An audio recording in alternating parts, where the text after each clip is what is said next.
We're going to get the Monday, September 11th audit meeting in order. I'm going to fill in for Chair Brown until he gets here. So first order of business is call to order and Pledge of Allegiance.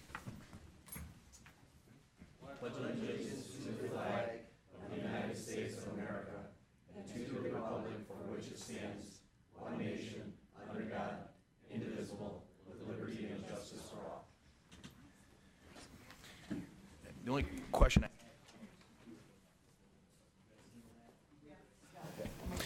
All right, next item on the agenda is the adoption of the agenda. Take a motion to adopt the agenda. Sauger, supported by Drollet. Please vote on your iPad.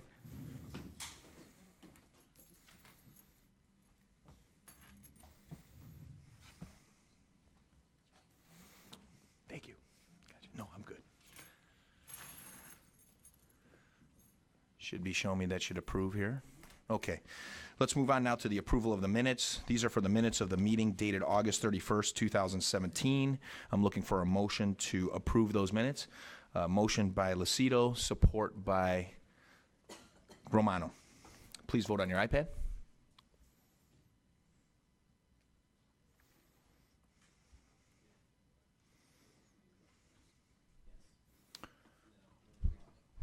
Okay, that motion passes. Okay, the next item on the agenda is public participation. Now, we're going to give 5 minutes for anybody out there in the public that would like to talk. This is specifically related to anything that's on the agenda. Is there anybody out there in the public that would like to discuss anything on the agenda? Going once, going twice, going thrice. Okay, we'll close out public participation. Next item on the agenda is a presentation. We do have a presentation here first by Plante and Moran, PLLC, Lisa Manetta, CPA Engagement Partner, and David Harrington. Come on up, folks.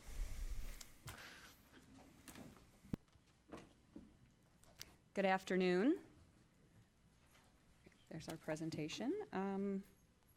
Is there something for, oh, there we go. Okay, wonderful. Good afternoon, Commissioners. I'm very pleased to be here today to present our proposal to continue to serve as the independent auditing firm for Macomb County and answer any questions you might have about our proposal. The county is a valued client of our firm, and we truly believe that we're uniquely qualified to provide value to the county into the future. I myself have been proud to serve on the county's audit for the past 5 years, first as the audit manager and now as the engagement partner. I've been with the firm for 18 years, serving municipal clients for my entire time with the firm. I've also been a Macomb County resident my entire life, and I'm so encouraged to see the growth and progress within the county over the years. With me today are Dave Harrington, my colleague engagement partner, who is also the managing partner of our office in Macomb County and leads our governmental practice within the Macomb County. Beth Bailey is with us also. She leads our firm-wide public sector client base and is also a member of Plante Moran's management team. Among the three of us, we have nearly 80 years of experience serving governmental clients. And as a firm, we have 20 partners with similar stories, in addition to over 200 staff and consultants who focus the majority of their time serving municipal clients. We've put together a short presentation that you have in front of you to highlight key points from our proposal and to show how that experience complements that of your internal team, which we can say is excellent as well. Oops.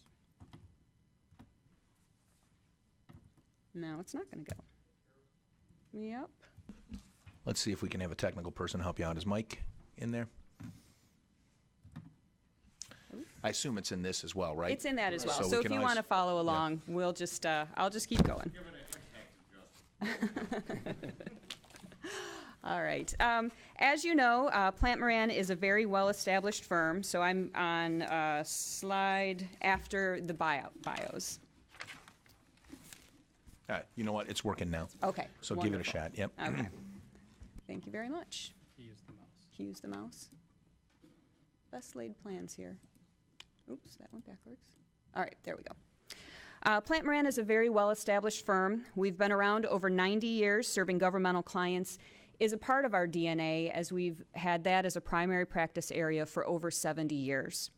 Our practice has grown to include over 500 governmental clients across 35 states. And these 500 clients include from very small townships to the largest cities, such as the cities of Detroit and Columbus, and several large counties, including Wayne, Oakland, and Genesee, to name just a few, in addition to Macomb County.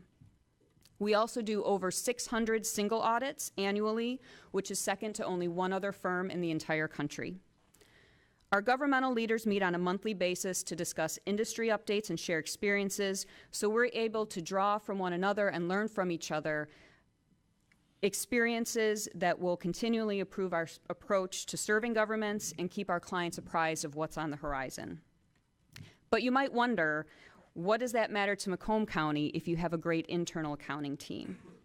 Large county governments present very unique challenges, having dozens of different funds, unique and varied operations from sheriff's office to public works to community mental health, and accounting and internal control systems that are decentralized across many departments, some of which are as large as a small community in and of themselves.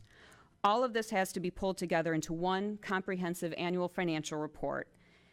And our experience with entities of this size and complexity allows us to anticipate challenges that can lie in that process and figure out how to work most effectively with your team. Specific to Macomb County, over the past 5 years, we've worked alongside your team on many complex technical matters. And I'll just name a few of them. Bless you. When the county established an intermediate retiree medical benefits trust to fund its retiree health care liability, which is a highly unique and technical transaction, we were able to understand the transaction quickly and provide feedback on the accounting and necessary footnote disclosures because we're the only firm in the state who has had another county client enter into this kind of a transaction. The most significant changes to federal grant regulations have been taking place over the past five years in the form of Uniform Grant Guidance, or UG.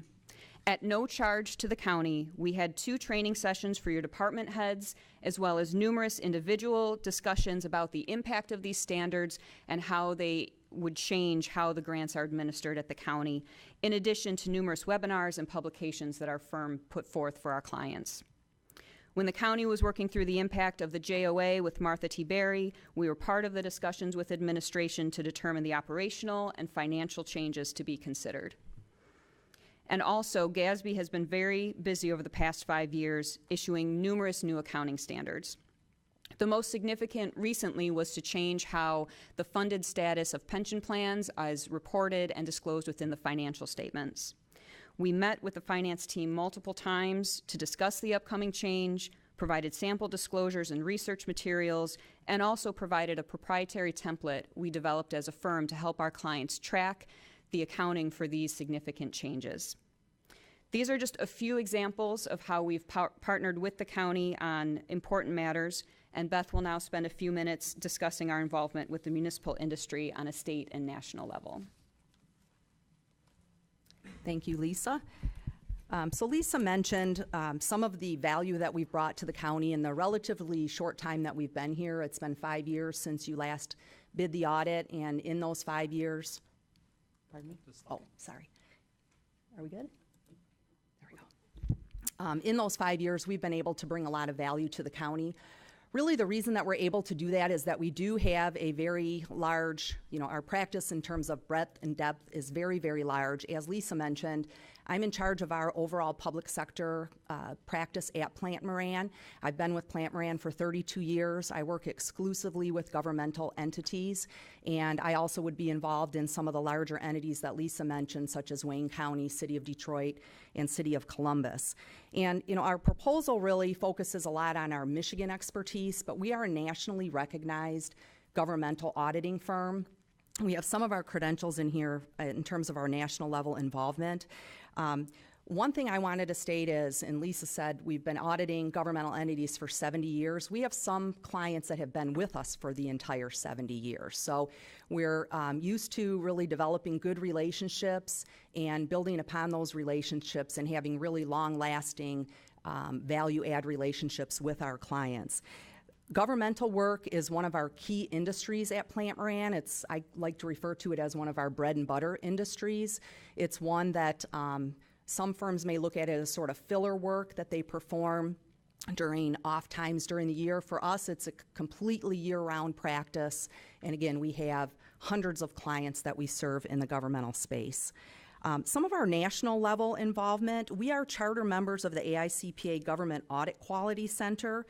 And this is a really exclusive group to be part of, and we're very proud of that designation. What that does is it allows us to get an advanced view of issues that are coming up. Lisa mentioned some of the training, templates, and things like that we can provide to you when there's new GASBs that are coming up. This is something that we really pride ourselves on, getting out in front of these types of things and helping our clients to implement them. We're also members of the AICPA Single Audit Roundtable. As Lisa mentioned, we perform the second most single audits, and that's your federal compliance audit, which for you receive over $60 million of federal funding. And it's very important that you have a qualified auditor to look at your compliance aspects around that, and also to help you when there are major changes, which we just went through some major changes here in the last couple of years. So again, we're an invited member of the Single Audit Roundtable. One of our partners, Michelle Waterworth, who actually is in your proposal, she's our technical specialist. She is an invited member of the American Institute of CPAs expert panel for state and local governments. Again, this is a very small, very prestigious group of governmental auditors around the United States that are invited to be part of this panel, and they weigh in on all of the important changes that are coming through the GASB. So again, the benefit to you is we have a direct line to the GASB if anything comes up that we need clarification on, and we also know what's happening before it's going to happen, so that as a firm, we can develop webinars and so forth to ensure that you're fully prepared. There are some GASBs that are coming up. I won't bore you with all of the details of these GASBs, but GASB is the Governmental Accounting Standards Board, and they're the rule-making body, basically set all the rules for what you need to do when you're doing your accounting. And as you can see from this very extensive list here, GASB has been very busy. There are a lot of really key pronouncements that have to be implemented in the coming years. We would have recently helped the county through implementing GASB 68, which is your pension. I'm sure that that's been discussed at these meetings when we cover the end of audit results. There are some similar GASBs coming up for your retiree health care, and you're in a really unique situation because of your intermediate trust that Lisa mentioned, and you've got a different kind of funding structure, so it's going to be really important that GASB 74, which is retiree health care, footnote disclosures, and ultimately the following year we'll be recording a liability on your statements for any unfunded part. It's really important to understand how that trust, the two trusts that you have, kind of work together to cover that overall liability. And I won't go into detail on these others, but they're all coming up in the next couple of years. And with that, I'll turn it over to Dave. Good afternoon, Dave Harrington again, the office managing partner for our Clinton Township office and the lifelong Fraser resident, doing governmental audits for over 30 years. I know it's hard to tell that, but it looks like 40 or 50, but I'm going to cover the Macomb aspect, and obviously the two bids you received are from two Macomb-based firms, but I'll share a little bit about Plante Moran. So right now we serve over 400 clients in Macomb County. That's commercial and non-commercial. The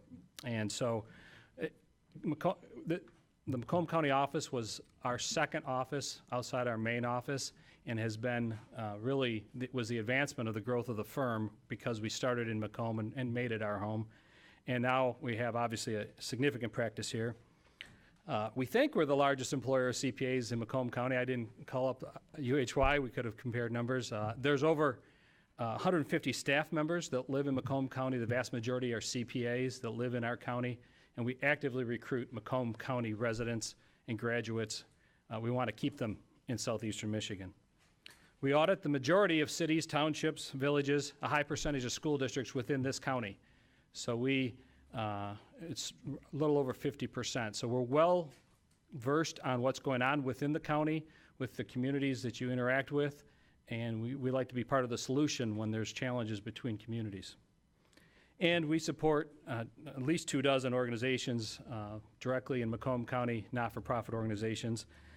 We have a vested interest in serving Macomb County as You're well aware our Cressa group has been assisting with downtown Macomb, and one of the comments I've shared with Mark Delden is we're not going anywhere. This project has to go well, and because we are completely sold out for the county and making sure that we are part of the advancement of this county.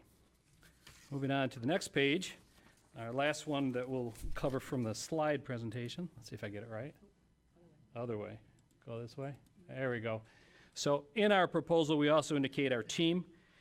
It's kind of a small graph here, but as mentioned earlier, Lisa, who has been on the account for 5 years, is now the engagement partner. I'm the colleague partner. And our colleague partner approach is getting 2 trained governmental auditors.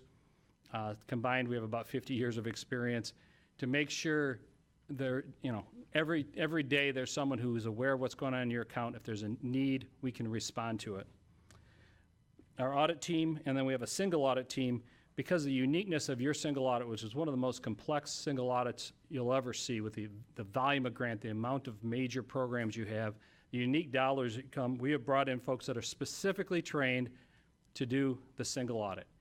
And those are the ones that came and trained your folks on compliance matters and your transition to the new guidance, and the lack of findings was a result of working as a partner with the $60 million.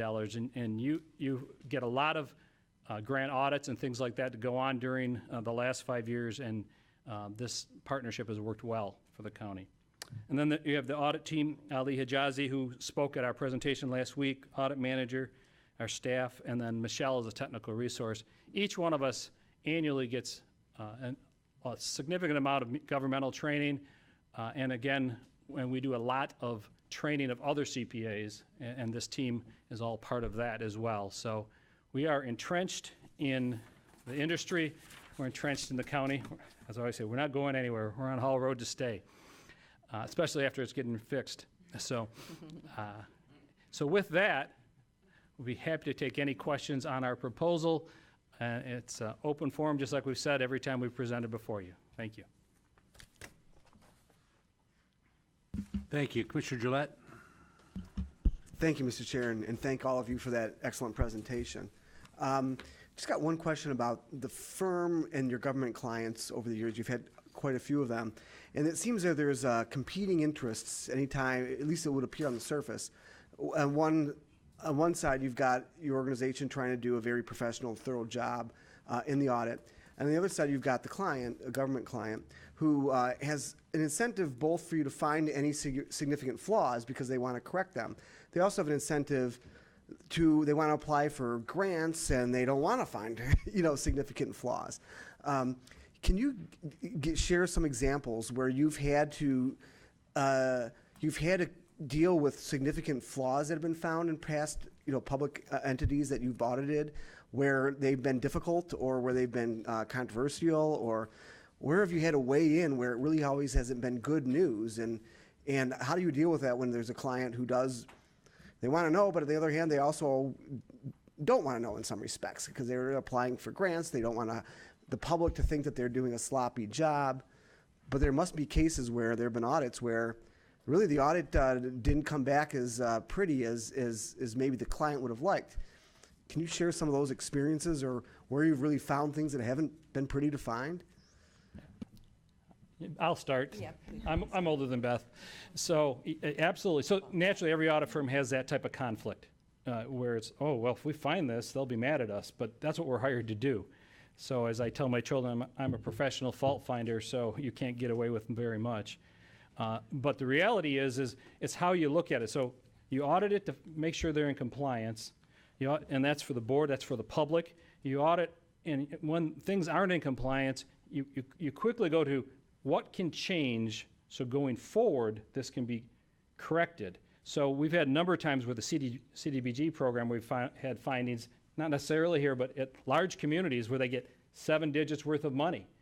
And they're, we're going to have to write a check. What's the issue? We're going to lose funding. It's like, let's come alongside now that we've found these issues and work with CDBG, work with HUD, and how to improve it going forward so these findings go, so that they can say, yep, that's wrong, but what are you doing on the go forward? And how are we looking back to make sure?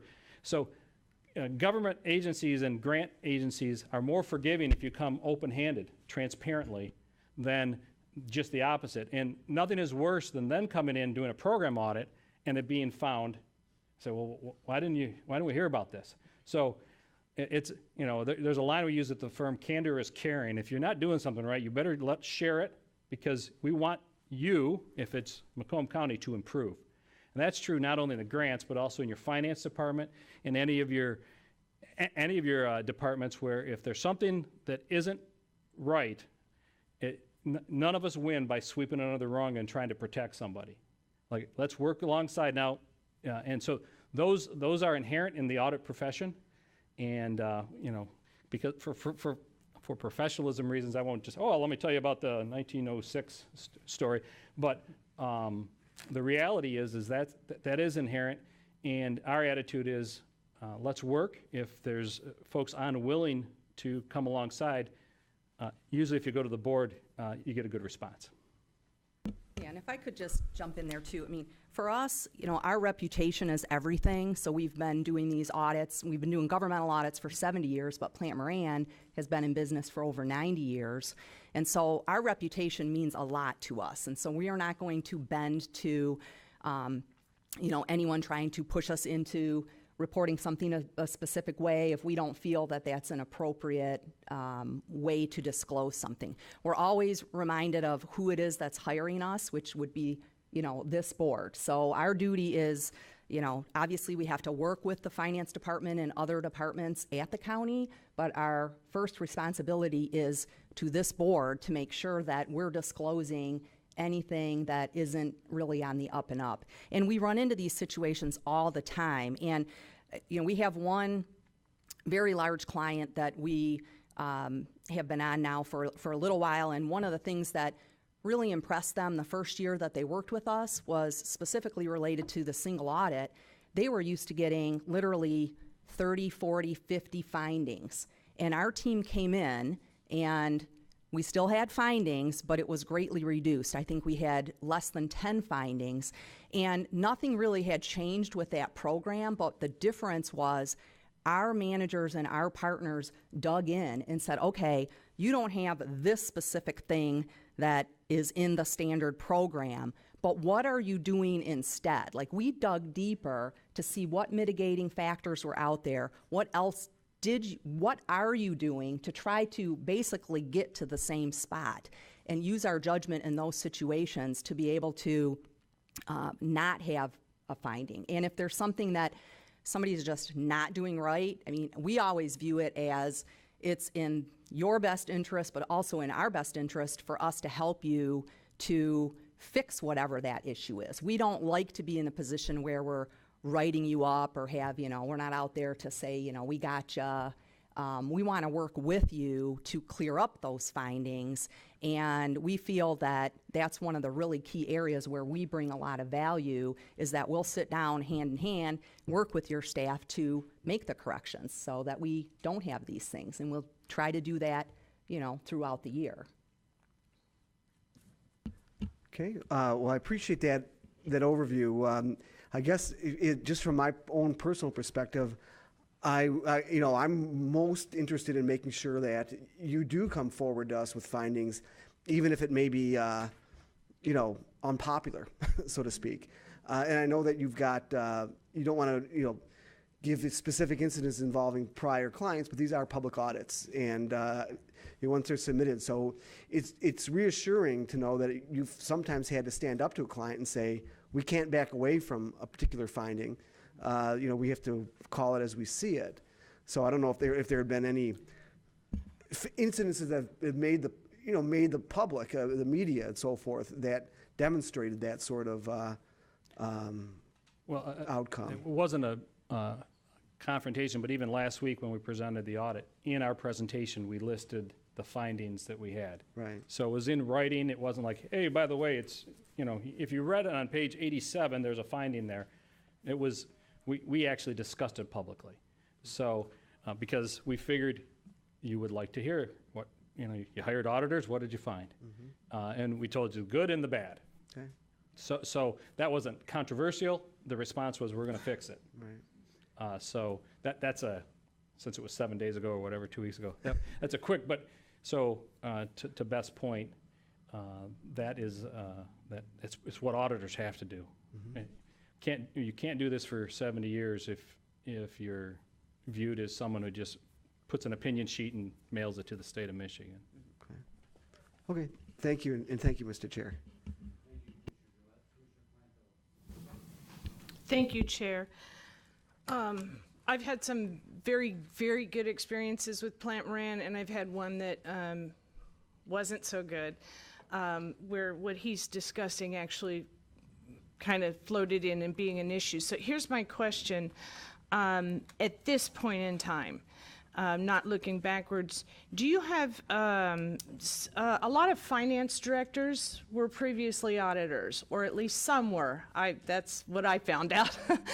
Do you have anything in place at this point to ensure that the auditors that are auditing an entity did not work with the finance director as an auditor in the past?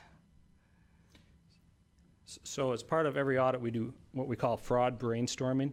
Say, what are the risks? So if there's a relationship, between us and an individual, that would immediately be a risk, and so we look at staffing. So yes, you do learn from the past. And so each time we sit down and say, we look at the finance department, treasury department, the various departments that handle finances and do accounting for you, and say, what are the risks? Let's design our tests to focus in on the highest risks for this particular community. So fraud standards came out a few years ago that specifically said it's time for auditors to step it up a bit and really tailor it to the specific situation. So we are very mindful of the impact of relationships, because it is a small community in the municipal governmental finance director world, and so it is important, to go back to Beth's comment, to really our reputation matters, and so we've heightened that concern, that response. Okay, thank you. Any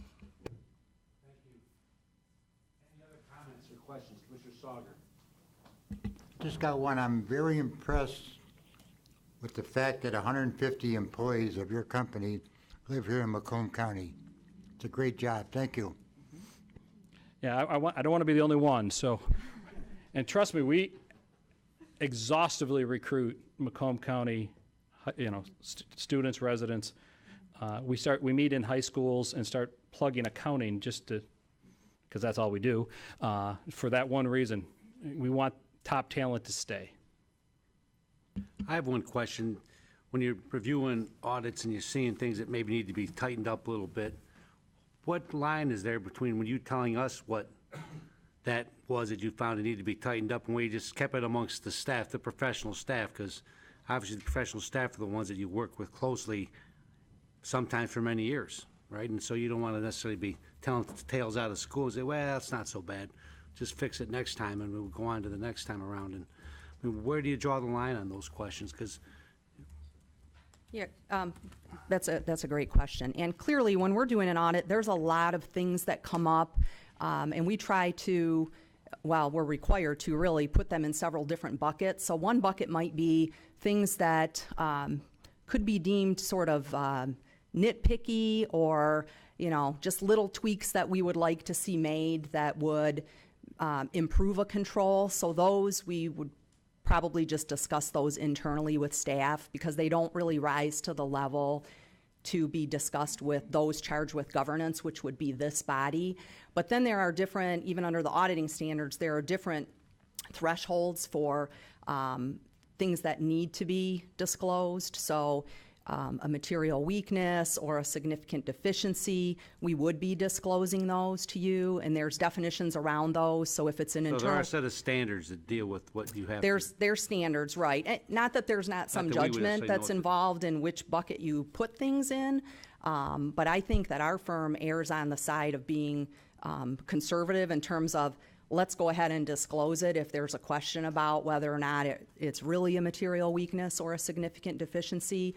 But I think we work hard to be fair in the way that we document those, because, finance staffs are, in a lot of instances, they're doing the best that they can, and sometimes these internal control areas that could be strengthened, they're not, intentionally not doing something that they should be doing. So I think we have a good, I guess I'd coin it, bedside manner, I guess, in the way that we disclose things and making sure that we're listening to kind of both sides, getting a sense for why did this happen, and focusing on not necessarily finger pointing and blaming anybody, but disclosing it as we have to, but then figuring out how to just fix that going forward. Yeah, I mean, far more, 98% of the time, it's nothing anybody's trying to do that's trying to do something devious, just that they're doing something that maybe they don't understand the procedure.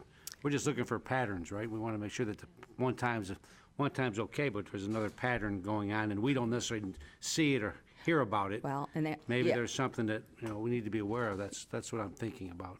Yeah, and that's exactly the way that it works too. So we may find something that's reported incorrectly that is $100, and so $100 would not be deemed material to your overall financial statement, but if it's the result of a deficiency in an internal control that could have been $100,000, then we are disclosing that, even though it might be only $100. It's more about the process and the deficiency in the process versus what did we actually find. It's more about, well, the risk that there could be bigger dollars if this procedure isn't strengthened that could rise to a material level. So there's all sorts of auditing standards that we have to employ when we're kind of going through that, putting together our end of audit letter.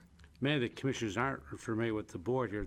Our finance team had many awards recognizing the top professionalism and controls we have in place. So we've got an outstanding team, and some commissioners say, well, gee, they never find anything bad. Well, they find material, some things small, but generally speaking, we've had an outstanding finance team for years since I've been here, and we haven't found anything significant.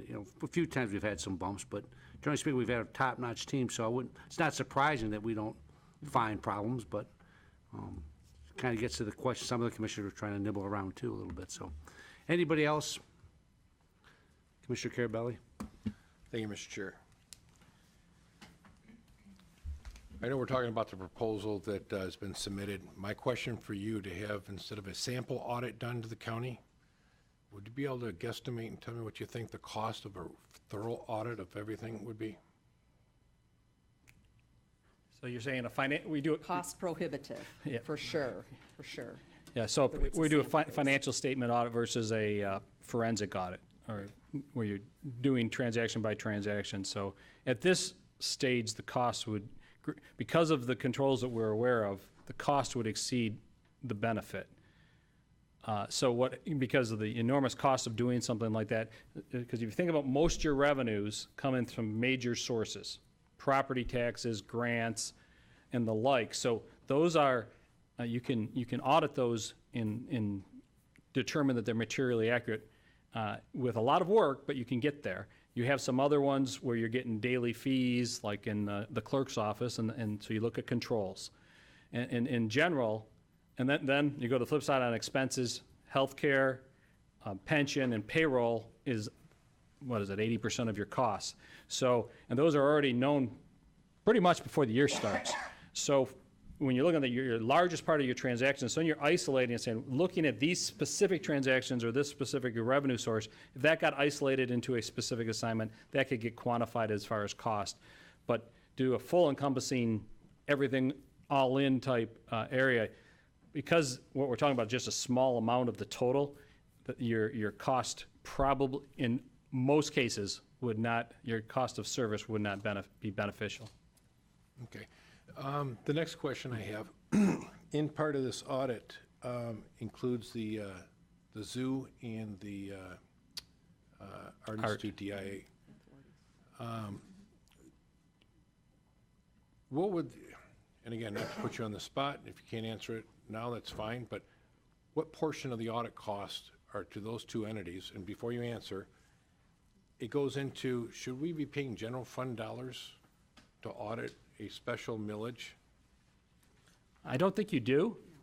So, good news, general fund's not paying for that audit. Okay. So I think it was $2,500 is what we proposed on each one. And that actually comes out of their property tax money. I think they write one check a year to us, and the rest goes to the Art Authority or the Zoo Authority. So that's money that you're not spending. Okay. That's why it's so low of a fee, because it's in and out. And if, other than following all the audit standards, I mean, property tax money comes in and it all goes out other than $2,500 that comes to the audit, or last year it was, I think, $2,000. Okay, thank you, Mr. Chairman.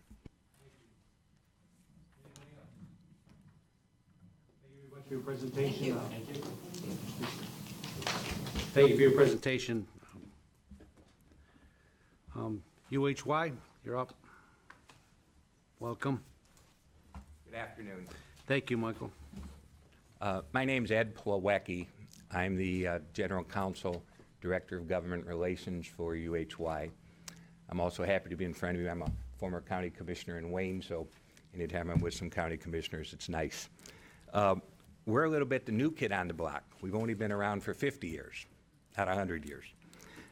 We are the 5th largest accounting firm in the state of Michigan. And frankly, our managing director is here from our UHY office. We believe we are the largest CPA accounting firm in Macomb County. We actually have over 170 employees here in Wayne County. Macomb County, excuse me. Several years ago, UHY started a concerted effort to start a government practice. Very frankly, we were contacted by several of our clients and our colleagues that said, you know, there's a very limited number of very good professional firms that provide governmental accounting services and governmental services auditing in general.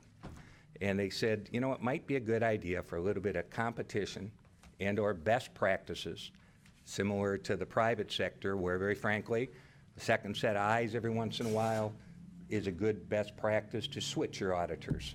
Again, in the private sector, done very often every 3-5 years, but up to the governmental body.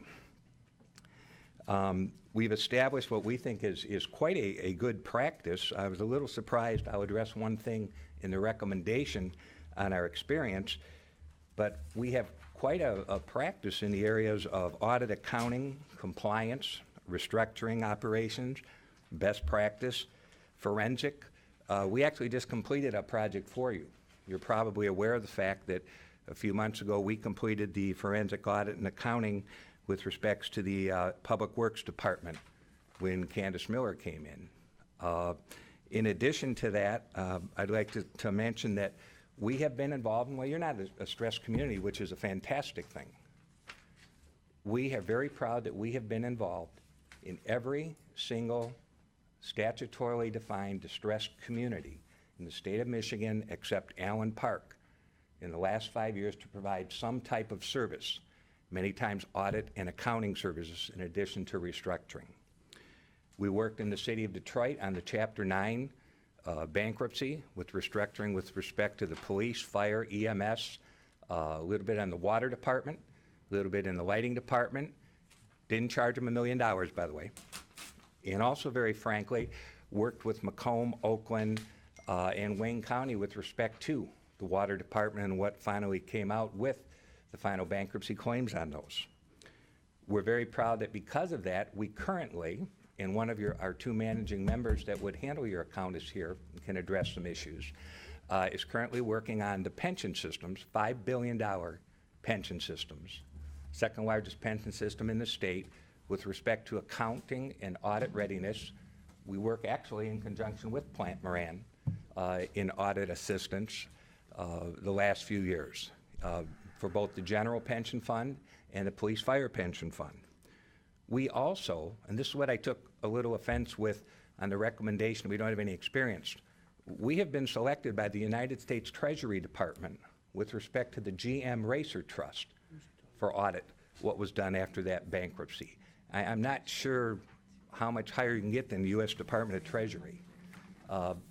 Question, why should you pick, as the elected body, UHY, over the recommendation that you have that you should pick Plante Moran?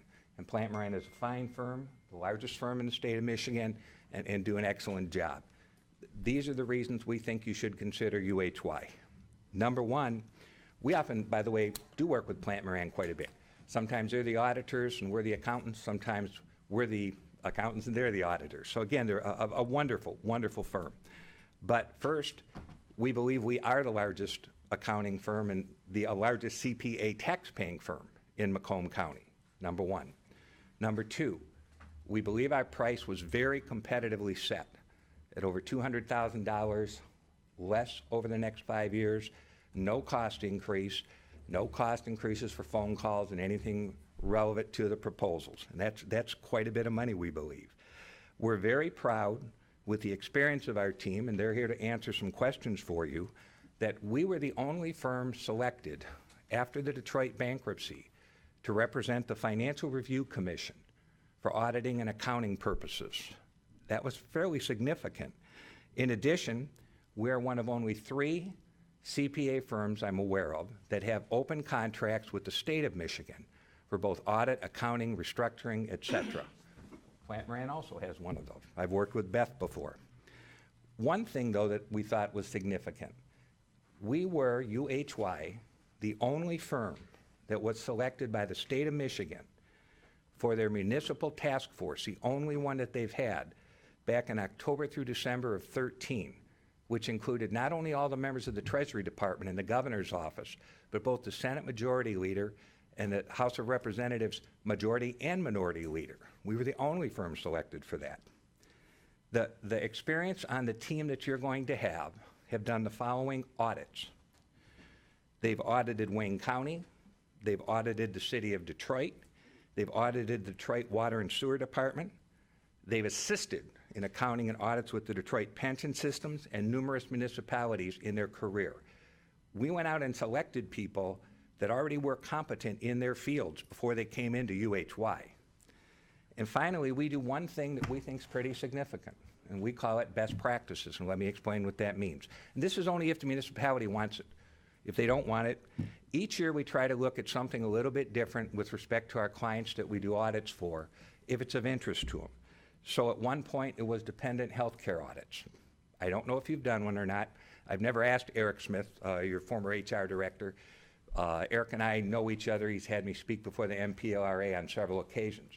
If you have never done a dependent health care audit, no matter who you choose, please do one. You will save 4 to 7% of your health care costs, period. We've done that. We have done EVIP grants for municipalities and or governmental entities when they've wanted it, and very successfully helped identify them and very successfully have helped written those grants. We have done restructuring where needed in certain municipalities, such as the 25th, 26th District Court in the cities of Ecorse, River Rouge, and Lincoln Park, for not only court consolidation, but going into public safety. Did the same thing in Pontiac with respect to the police, fire departments, and what made sense. And what we're offering today, because we think this is the most important thing, today, and we try to do these relevant. This is our IT department, which is a very robust IT department with respect to cybersecurity. Cybersecurity is probably the most cutting-edge issue going today in any governmental entity. We offer as a best practice to our clients this year for audits to do an initial analysis for cybersecurity at no cost for their department and come back with a white paper that sort of tells you where you are, what you should be looking at, and what you do. So that's really my whole presentation to everybody, and what I'd like to do is introduce the members of our team and explain what their position would be and take any of your questions, please. Mike Federline. Mike Federline will be one of the managing partners here. Mike can tell you about his background and what he has done. Got it. Mike Santicchia. Go ahead, Michael. We'll get it. My name is Mike Santicchia. I'm the audit partner and co-leader of our municipal government group.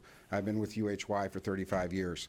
So when our partners came together, and like Ed said, there was a need for, our clients were asking us to get into this space. So we went out and did, as we tried to hire the best and brightest people that we could. Ed was one of them that came on from a different viewpoint, being a county commissioner, a judge, and just being around different things. So he gives us a different perspective from what the normal auditor would do. So then I said, okay, what do we need else to do? So we hired Marlene Beach as our technical trainer for our staff. She has over 20 to 25 years experience, trying to be nice, of doing municipal audits.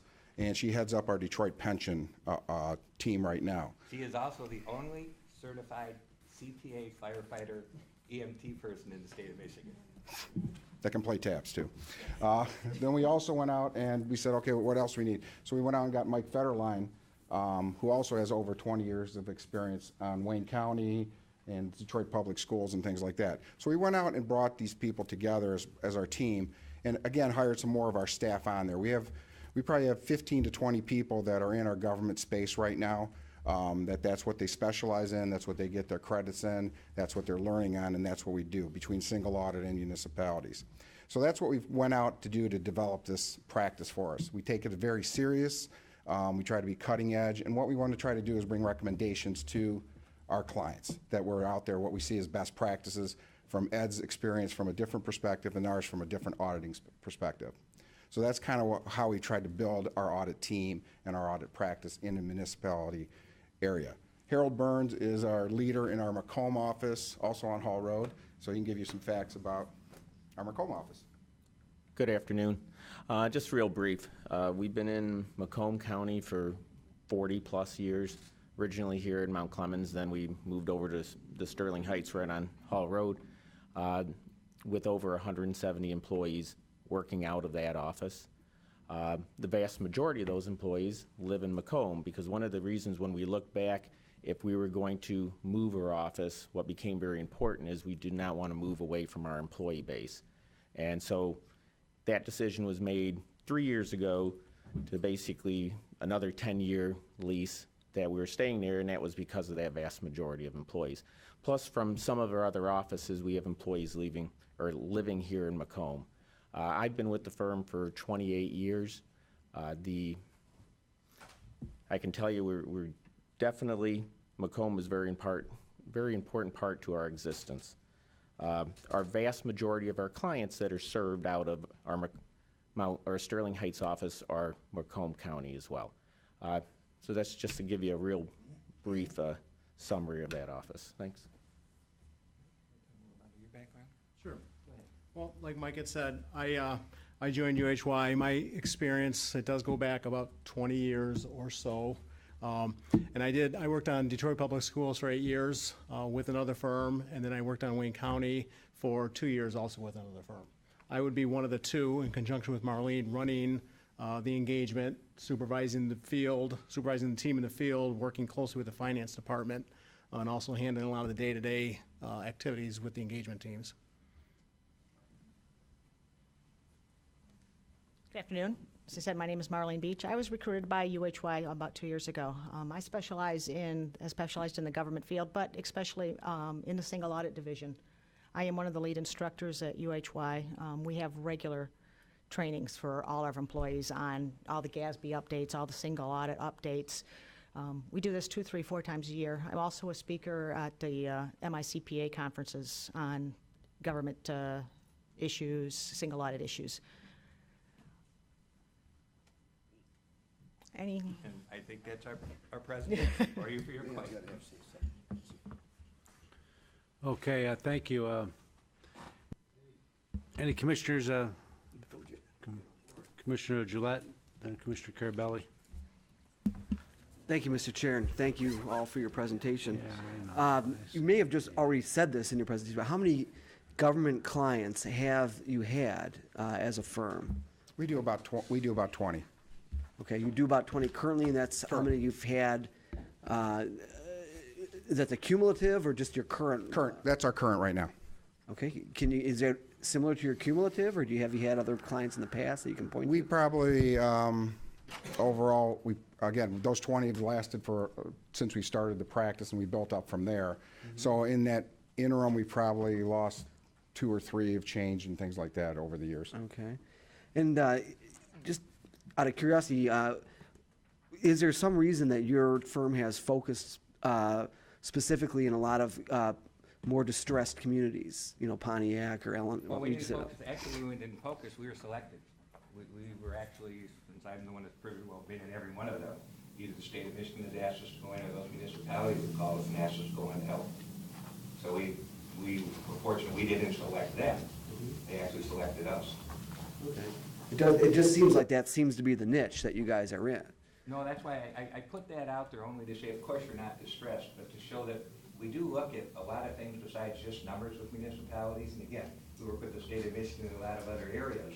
But it's been, again, quite fascinating when you do that type of work to take a look at things, like I said, the EVIP grants, the IT thing that we're looking at now, cybersecurity, forensic that we've done in different areas, litigation support. You know, when it comes to collective bargaining or anything, I probably arbitrated myself 300 cases.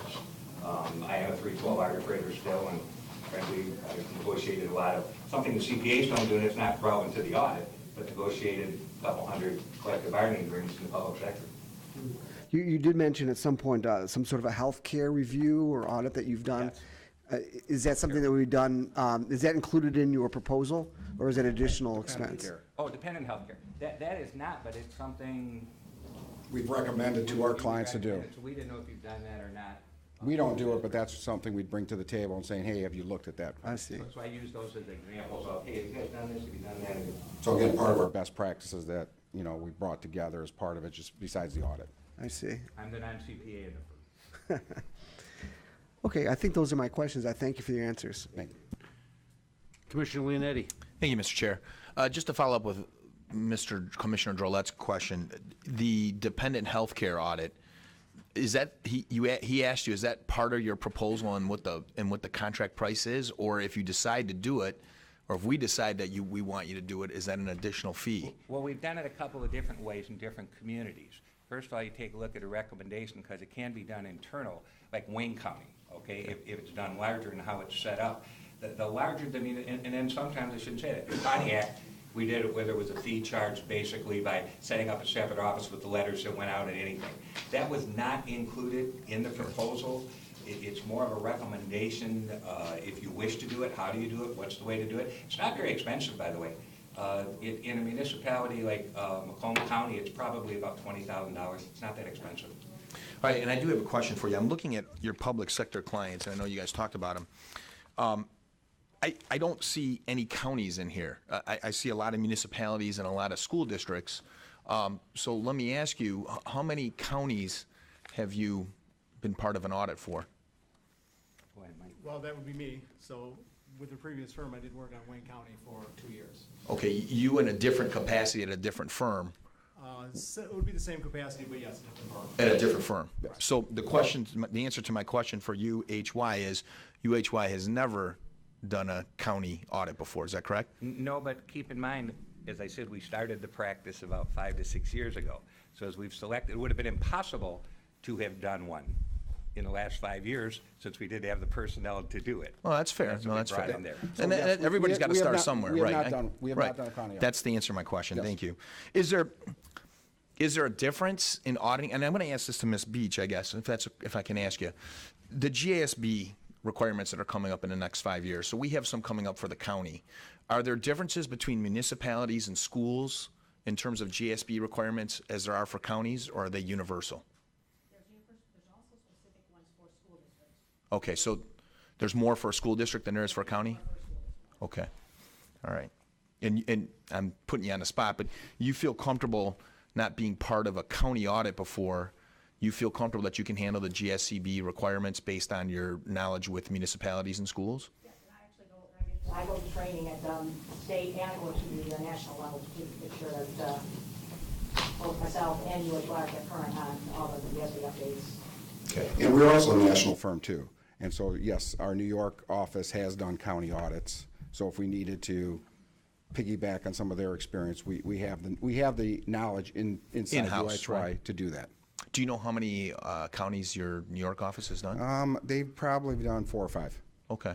Maybe you could give us that information, Yes. which counties? That would be great. Okay. Thank you. Thank you, Mr. Chair. Thank you, Commissioner Leonetti. Commissioner Smith, Commissioner Carabelli, excuse me.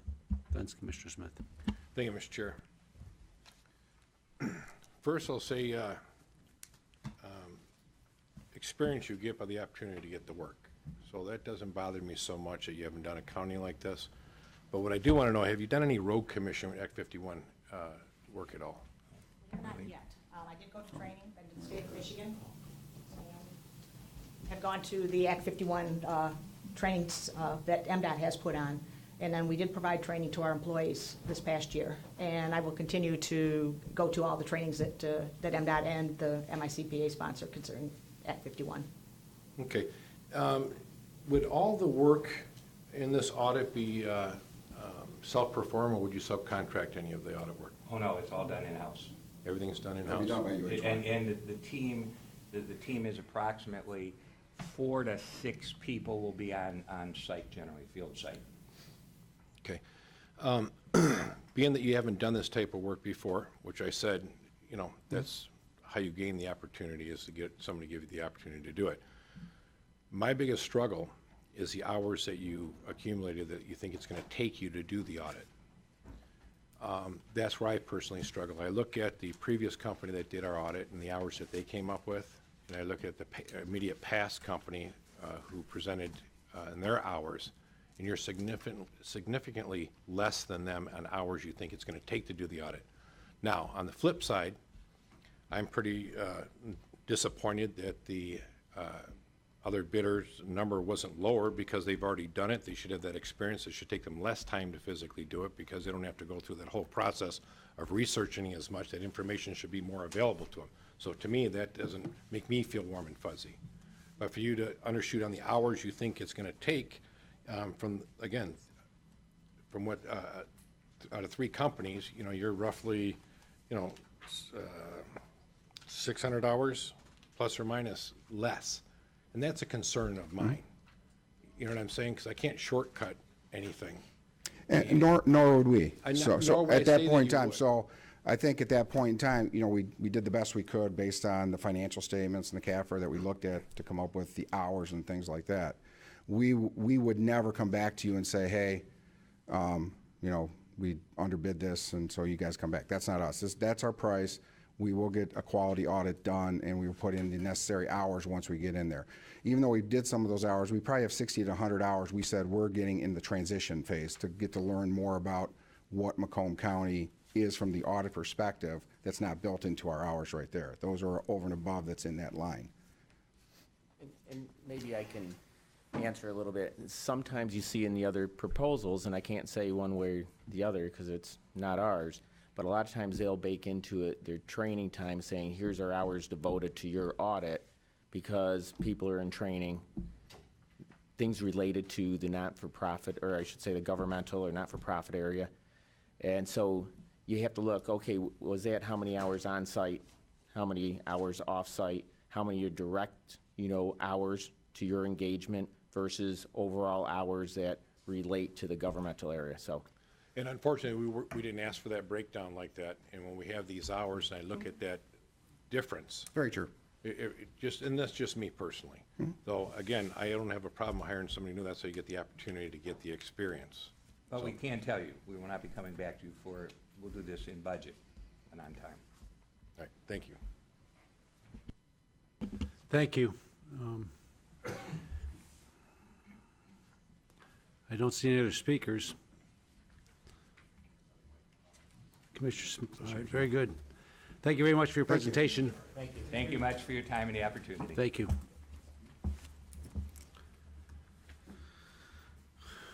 We need to receive and file that, don't we? Yeah. I need a motion to receive and file the presentations. Moved by Commissioner Kraft, supported by Commissioner Romano. All those in favor, please vote. Yes.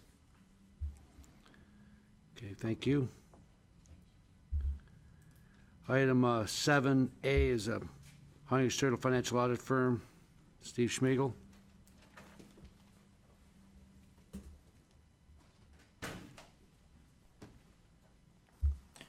Good afternoon, Commissioners. Hopefully you all have a copy of a memo that I sent over to the board office this morning.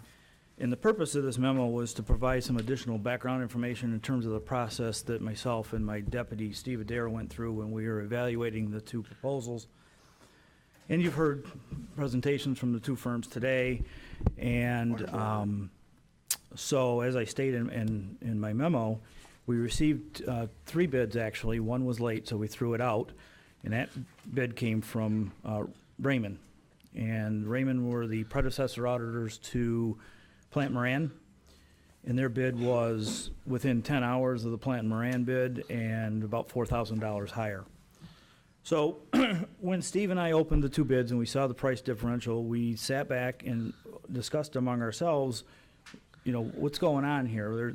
It's attractive, certainly. $200,000 difference is an attractive price.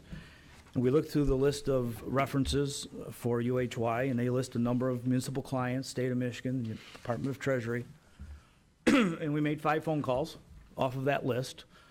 And there were 2 townships, 2 cities, and the state. And what we found is what UHY indicated.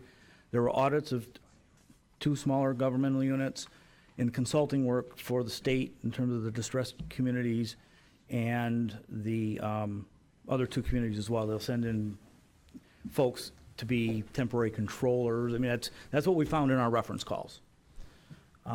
So with that, combined with the lack, or I shouldn't say the lack of, the significant variance in the number of hours, as Commissioner Carabelli pointed out, caused us to pause and say, well, 1,100 versus 1,700. We had another bid from the predecessor auditors at 1,700.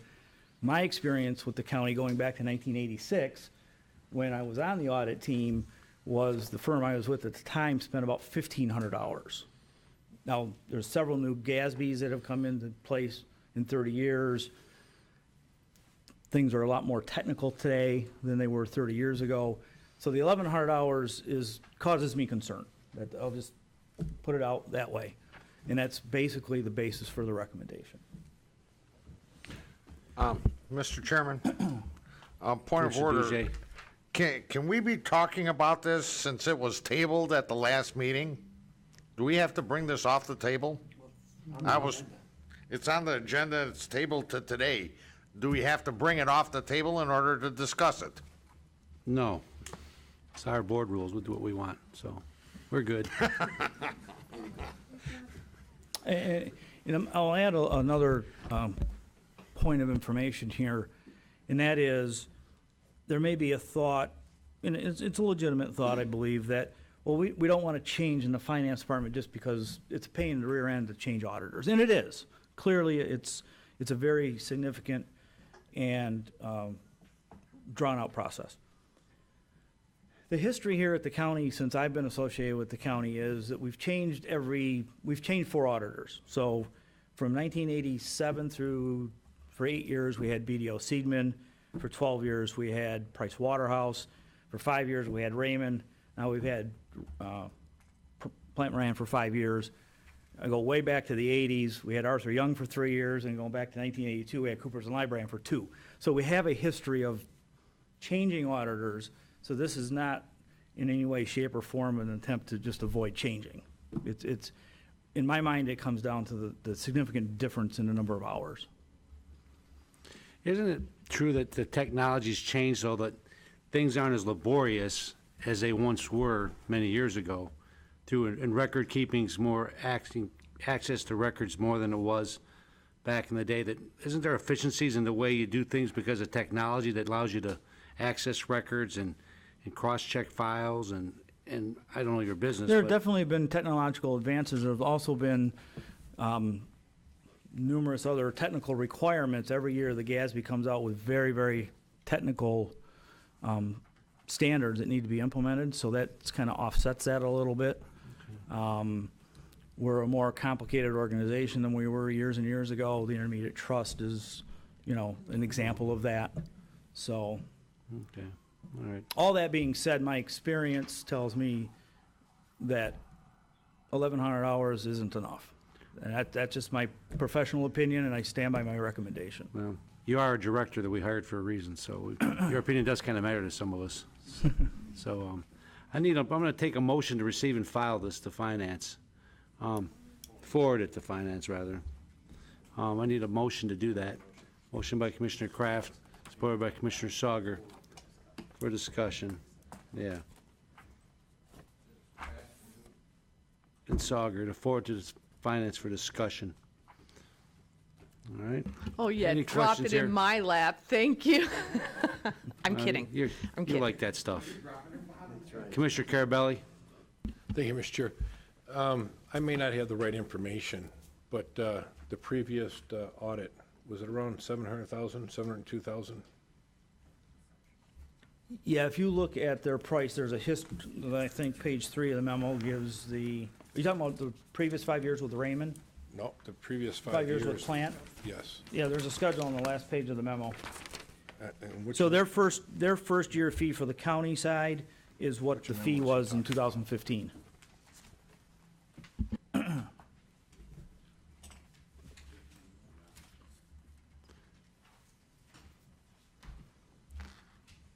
That'd be flat then, right? Okay.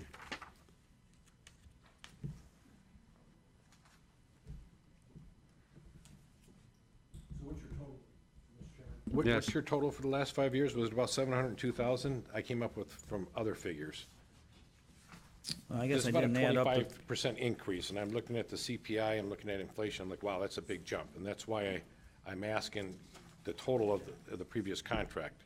I know you got it broken down by years, but I came up with, before Yeah, seeing and this. you've got the Zoo Authority and the Art Institute in there as well, so that's gonna add things in from the prior 5 years, so. Yeah, you've got the Act 51 audit added in on the roads as well. So the Act 51 wasn't in the previous audit? No, that's a new requirement in the last year or two. Yeah. So the Act 51 and the zoo and the art was already in there, One existed, one didn't. but we're not paying for that, so it shouldn't be in our costs, correct? I No, thought I just- it's included in the bid, but it's really not our cost. It's a pass-through to the Zoo Authority and the Art Institute. So they pay that out of their tax collections. So the way that works is, we're the pass-through entity on the tax collections. We collect all the taxes, we withhold whatever the audit fee is and forward the difference to the individual authorities. So, Steve, Mr. Chairman, I apologize, Yeah. just so I'm clear, so in the last 5-year audit, who did the, because I know the road department got audited, the Act 51 gets audited just as well. That was done by who?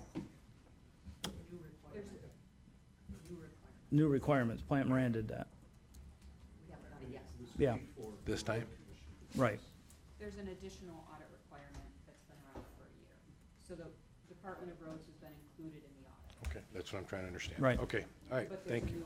an additional report that's required now. Okay, all right, I understand now. Thank you. All right, Mr. thank you. Commissioner Gillette. Thank you, Mr. Chair. Steve, I understand the concern. I think you've articulated that in the hours. Was there any other concerns when you checked with previous clients of the firm? When you called those other cities and the state, had they miscalculated hours? Had with their clients, were they satisfied generally with the work they did? My recollection is they were satisfied with UHY's work. Okay. Those entities were smaller in terms of single audits and just general size of the entity and number of funds and all those things. So we didn't find any dissatisfaction or, outright, they're just. So don't what know are some they're doing. potential concerns if UHY is inaccurate in the hours and it takes them either more hours or they have to? Are you more concerned that it'll take them more hours, or are you more concerned that they'll potentially cut corners trying to stay under the hours or close to the hours that they had quoted? I'm basing my opinion on the number of hours. So they've indicated Right. that they will complete the audit in 1,100 hours. Right. On its surface, I'm telling you my professional opinion is that 1,100 is not what I would expect. Right. So So, whether I can't speak to so whether you might be right. that they would put in 1,500 and just eat the Right. cost, I Well, can't speak to that. They've stated that that they would essentially do that. They're not going to come back to us and say, oh, we misguessed and it's going to cost more. So that shouldn't be necessarily a concern of ours, especially if that somehow, I don't think there's any automatic way they could come back and say, well, we know we only bid this, but we're going to have to ask you for more. They could always ask, but they're required under the contract then to complete the service for that cost. So the only other concern I can think of would be that somehow, because they can't come back for more, and maybe they've misjudged the number of hours required, that they would, and somehow, you know, I don't know how to put it, cut corners or find a way to try and get it done on, you know, on less hours or something. Yeah, I would never want to accuse someone of doing that, but I can't. Right, I wouldn't. Basing it on. I wouldn't think they would 1100 either, to based on the 1100, you know, you want to uphold the reputation of your company, but but nonetheless, you're caught between a rock and a hard place. If they are wrong about those hours, either they have to eat that cost and provide that extra service for free, in which case we've saved $200,000, or they've got to, you know, what are their other options? Yeah, they have to cut corners, one or the other. And you stated, I mean, they've indicated they would essentially eat those hours. You know. And that's why I think That would have to be. the references from past clients would be the only way we could really look to see what kind of what kind of service they provided to other clients. If they're satisfied with the work they've done, and we can't, maybe it's worth calling a few other of their past clients. I don't know, but to save $200,000 if the other clients are satisfied, you know, then I guess the concern is just down to those hours. How do they? Hours and the size of the entities that they at least listed as audit clients as well. Well, that We're would a be large experience, I organization. suppose, yeah. We're an extremely large organization. We're very complex. Yeah. Okay. Thank you. Yep. Thank you, Mr. Chair. Steve, mine's more of a general question just about the bid in general, I guess. You gave us a little trip down memory lane with, you know, back in the 80s, we would hire firms for 2 years and then 3 years and then 4 years. Is it like a best practice now to go with 5 years? I'm just kind of looking forward, you know, after this time period. We've been doing 5-year blocks. I mean, there's been times where we had 3-year blocks back in the 80s. You know, we had Coopers for 12 because their prices were attractive. So it's not a bad idea to change every so often. You get a new set of eyes.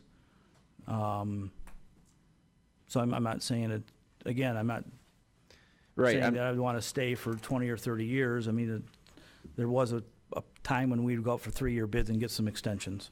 Okay, I was just kind of wondering where the 5-year time frame came from, if that was just because that's what we did previously, but since you gave that history lesson, it's not what we've always done, so I was just curious where that time frame. Yeah, I can go back to the Price Waterhouse years. We had a 5-year contract, a bid, a 2-year extension, and another 5-year extension. So we kind of a little bit of a history since the late 90s, early 2000s of kind of 5-year blocks. Okay. Thanks, Steve. Thank you, Mr. Chair. Thank you, Chair. This service is a little bit different than other services, generally speaking, when we're voting on a contract. Prior to the Finance Committee meeting, could we have from our attorney a list of the possible motions that we could choose from? Okay, thank you. Thank you. Any other questions? Thank you, Steve. Appreciate it. Commissioner Joel, you have another question? Just a question related to the issue. I was just talking to Commissioner Duzay. Is our action as a Board of Commissioners to select an auditor, or is our action of the Board of Commissioners to approve or reject a recommendation by the executive on the auditors? So move it to finance, and then we'll accept or reject the recommendation, I believe. Okay, so that's our job as commissioners at that point, to accept or reject, not to choose. That's Okay, right. Thank you. Any other questions? Need a motion to receive and file the report from the Finance Director? Do you have it? All those in favor, please vote on your iPad.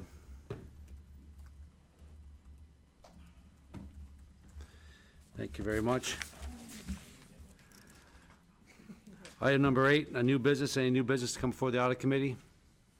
Seeing none. Public participation. Anyone from the public wish to be heard? Anyone from the public? Anyone from the public? Need a motion to adjourn. Motion by Commissioner Dujay, supported by Commissioner Gillette. All those in favor say aye. Aye. Opposed? Thank you very much.